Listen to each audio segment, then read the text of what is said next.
All right, let's dive into the story of a man who is absolutely central to Islamic tradition. He's a household name, but he's also at the center of a debate that has been raging for centuries. We're talking about Abu Hurairah.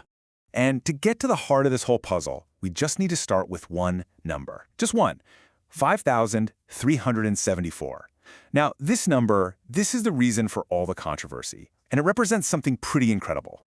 Yup, that's how many hadiths, the reports of the Prophet Muhammad's sayings and his actions, are attributed to this one man. It's a truly mind-boggling figure, way more than anyone else in Islamic history. And here's the catch, the thing that has fueled this debate for more than 1,000 years. Abu Hurairah is credited with all those narrations, but he was only with the Prophet Muhammad for about 3 years before he passed away. So the big question is, how? How is that even possible? To even begin to unpack this, we've got to get to know the man at the center of it all. So who exactly was Abu Hurairah? Well, his birth name was Abdurrahman bin Sakhr, and he came from Yemen. But pretty much everyone knows him by his nickname, Abu Hurairah, which literally means father of the kitten. Apparently, he was always carrying a small cat around. He was part of a special group called the al-Sufa, or People of the Bench. These were companions who were quite poor, had no home of their own, and so they lived right there in the Prophet's mosque, basically dedicating their entire lives to learning. Now, to really get a sense of why his contribution is so massive and also so controversial, you really have to see the numbers, side by side. And this is where you just go, wow, look at that chart. It's not just that he narrated the most. He narrated more than double the next person, Abdullah ibn Umar. It's not even close. He's standing all alone at the top of this mountain of narrations. So, as you can imagine, a number that huge, it's going to raise some eyebrows. And this wasn't just a modern thing. People had questions right from the beginning. To question that number, well, that meant questioning the whole process of how this sacred knowledge was being saved. Get this. Even the second caliph, Umar ibn Khattab, who was known for being incredibly careful and strict, is said to have been concerned. He basically warned Abu Hurairah, hey, you're narrating a lot, and if you're not careful, mistakes could slip in, which is a huge deal when you're talking about the Prophet's words.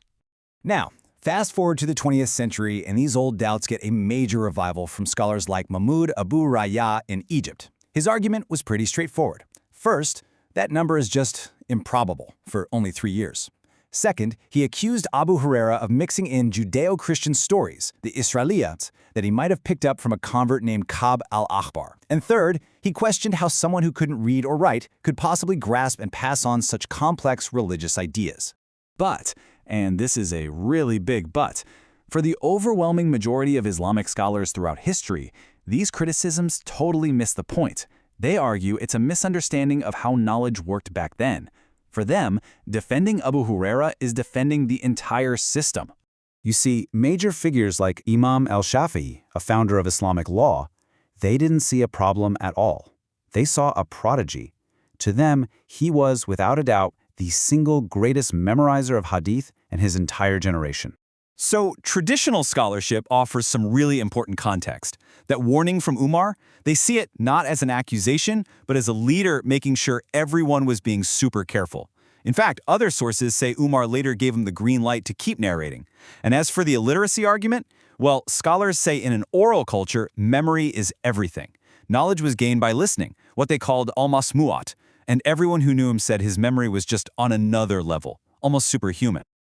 Okay, so if he really did it, the question remains, how?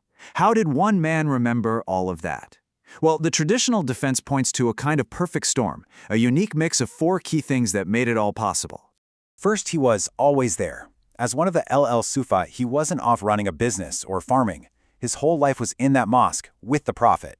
Second, he was hungry for knowledge. The Prophet himself actually praised him for how eager he was to learn. Third, there's a belief in a special blessing.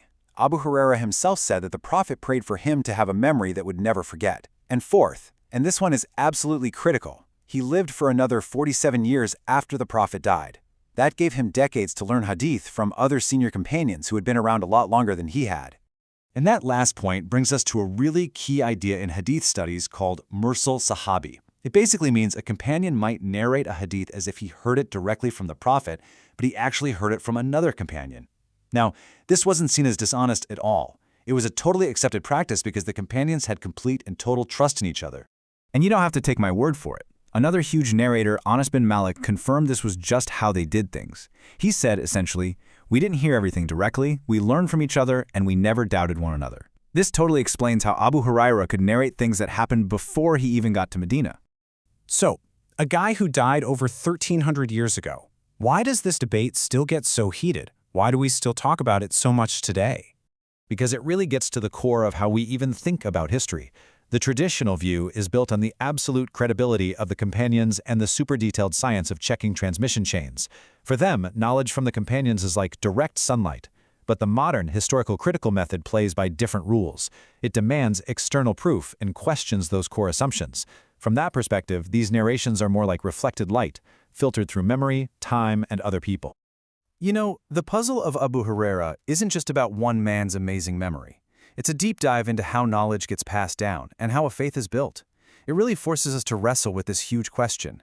How do we balance our reverence for a sacred tradition with the tough, probing questions of critical inquiry? And that is a puzzle worth thinking about.